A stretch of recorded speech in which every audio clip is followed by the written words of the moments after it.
غلام احمد قادیانی دجال سنیوں کا مناظر تھا دعوے نبوت کرنے سے پہلے، تو انہی میں سے نکلا نا.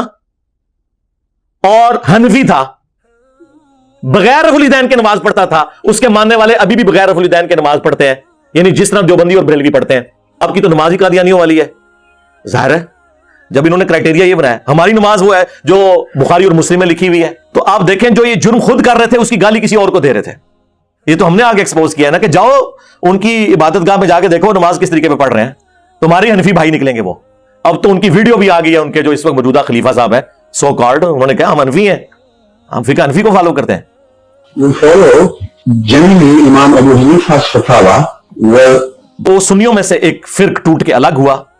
ختم نبوت کے حوالے سے انہوں نے ایک ایکسٹریم رویہ اختیار کیا، ان کی ہم تکفیر کرتے ہیں. دوسرا کرائٹیریا قرآن و سنت ہے، چاہے کوئی کافر بیان کرے چاہے کوئی مسلمان بیان کرے. یہ خصوصاً قادیانیوں کو دعوت دوں گا اس حوالے سے، اور بالعموم باقی مکتبہ فکر کے لوگوں کو بھی، کہ ان کفریہ عقائد سے توبہ کریں. آپ کے کسی بزرگ نے آپ کے کام نہیں آنا.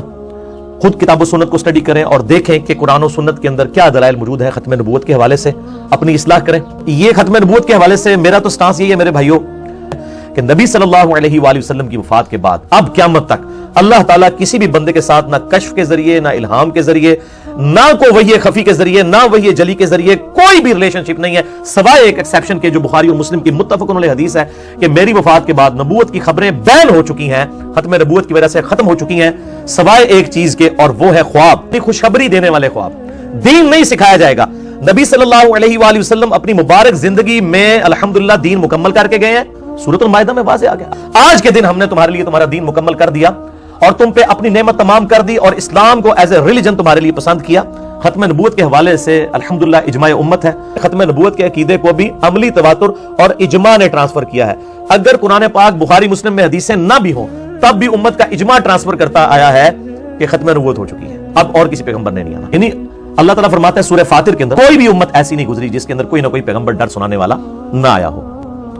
پھر سورہ سبا کے اندر آیا اے محبوب صلی اللہ علیہ وآلہ وسلم ہم نے آپ کو پوری انسانیت کے لیے خوشخبری سنانے والا اور ڈر سنانے والا بنا کر بھیجا. محمد صلی اللہ علیہ وآلہ وسلم تم مردوں میں سے کسی کے باپ نہیں ہے بلکہ وہ تو اللہ کے رسول ہیں اور خاتم النبیین ہیں، نبوت کی مہر ہے اور نبوت کی سیل بھی ہے، دونوں چیزیں. پھر آپ دیکھیں بخاری و مسلم کی متفق علیہ حدیث ہے کہ نبی صلی اللہ علیہ وآلہ وسلم فرماتے ہیں کہ بنی اسرائیل کی جو سیاست ہے وہ ان کے انبیاء کے ہاتھوں میں ہوتی تھی. جب ایک نبی فوت ہوتا تھا تو وہ کمانڈ کسی دوسرے پروفٹ کے حوالے کر کے جاتا تھا، جبکہ میری امت کے اندر کوئی نبی نہیں آئے گا بلکہ یہ جو سیاسی کمانڈ ہے یہ خلفاء کے ہاتھوں میں ہوگی اور کثرت کے ساتھ خلفاء آئیں گے. وہ خلفاء راشدین تو 5 آئے نا، ابو بکر، عمر، عثمان و علی، حسن ابن علی رضی اللہ عنہم اجمعین علیہم السلام. آپ نے فرمایا اے علی کیا تم اس بات پر راضی نہیں ہو کہ تمہاری میرے ساتھ وہی نسبت ہے جو ہارون علیہ السلام کی موسیٰ علیہ السلام کے ساتھ، مگر میرے بعد کوئی نبی نہیں ہے. متفق علیہ حدیث ہے کہ میری اور باقی انبیاء کی مثال ایسی ہے کہ ایک بڑی خوبصورت عمارت ہو اور وہ اس میں ایک اینٹ لگنے کی جگہ باقی ہو. جتنے لوگ گزرتے ہوں اس عمارت کی خوبصورتی کا ذکر کریں لیکن سارے یہ کہیں گے یار یہ ایک اینٹ لگ جائے تو یہ عمارت پرفیکٹ ہو جائے گی، وہ ایک اینٹ میں ہوں. اس سے بڑھ کے اور کیسے سمجھایا جائے؟